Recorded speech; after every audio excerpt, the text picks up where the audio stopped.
Como eu posso ensinar história a um aluno de 13 anos que ainda não lê nem escreve e que está matriculado no 8º ano? Sim, essa é uma pergunta comum. Comum em quase todas as escolas que eu vou. E isso depois que as leis educacionais determinaram a inclusão escolar. Vamos analisar? Parte da sociedade começou há pouco tempo a perceber que deficientes são gente, e são gente igual a nós, e que tem os mesmos direitos. Outra parte, infelizmente, continua desprezando aqueles que não se enquadram na normalidade. Talvez essas pessoas estejam se considerando imunes a qualquer doença, a um acidente ou coisa parecida.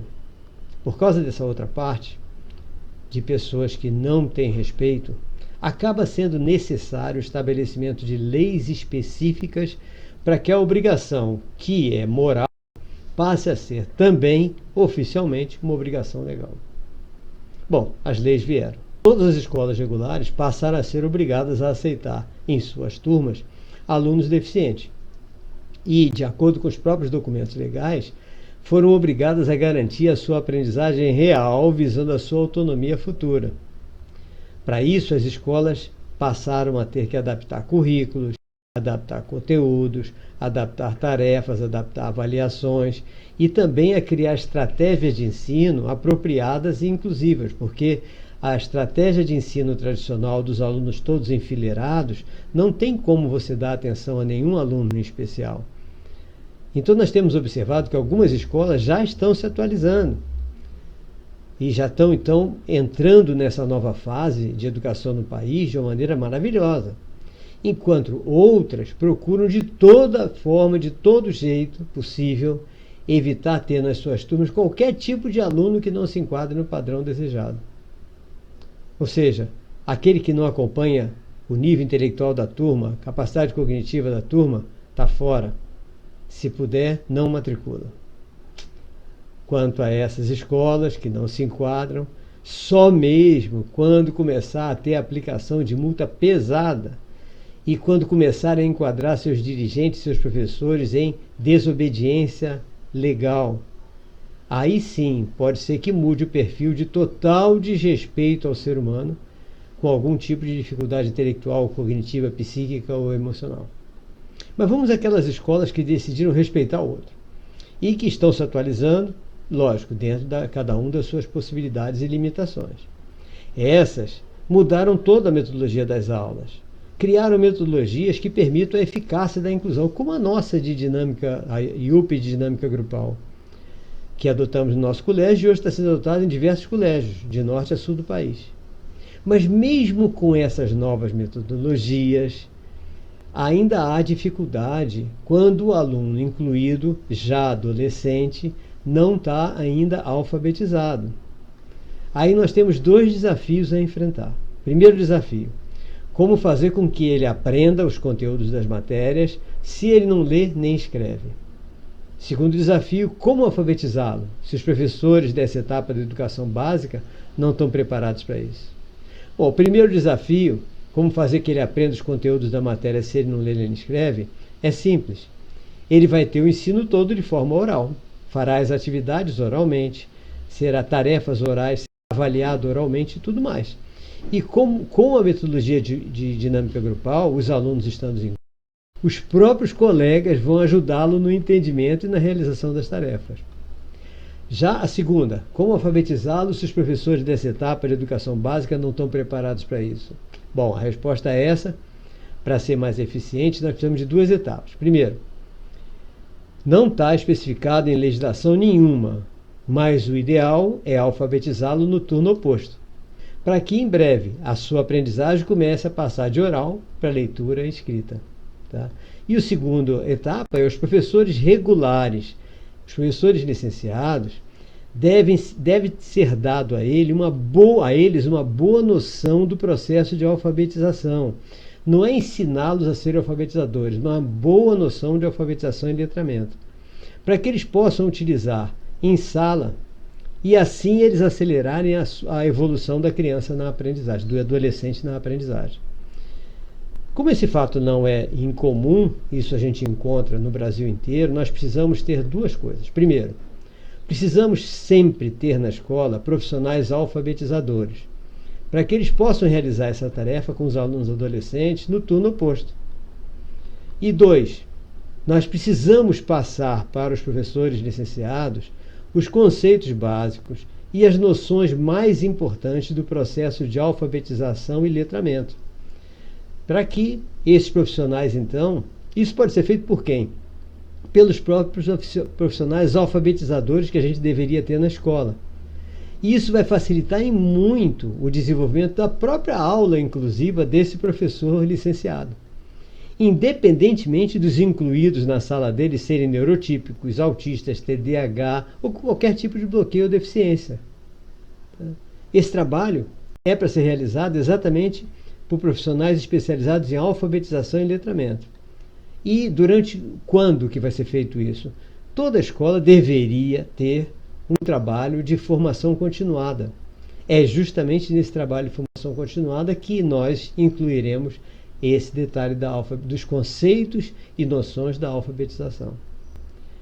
E esse conhecimento básico de alfabetização e letramento vai ajudar o professor licenciado a entender outra coisa interessante: as razões pelas quais muitos dos seus alunos não conseguem interpretar os textos da sua matéria, e são alunos neurotípicos.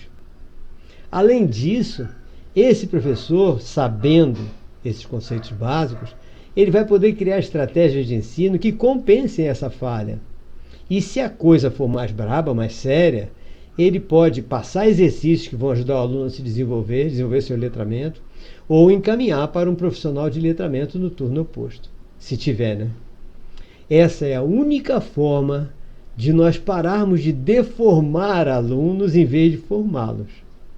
Analisem, tá? E vamos à luta, porque se nós formos esperar que essas decisões venham de cima para baixo, elas podem até chegar, mas vão chegar possivelmente com alguma deformação.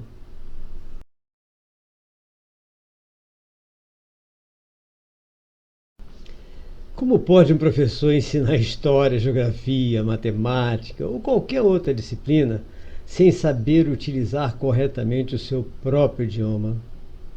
Esse é outro desafio do processo de alfabetização e letramento mal feito. Nós temos analisado todos os métodos de alfabetização, não pela análise técnica do método em si, mas pela observação daqueles que foram por esses métodos alfabetizados e que hoje estão em salas de aula como professores licenciados.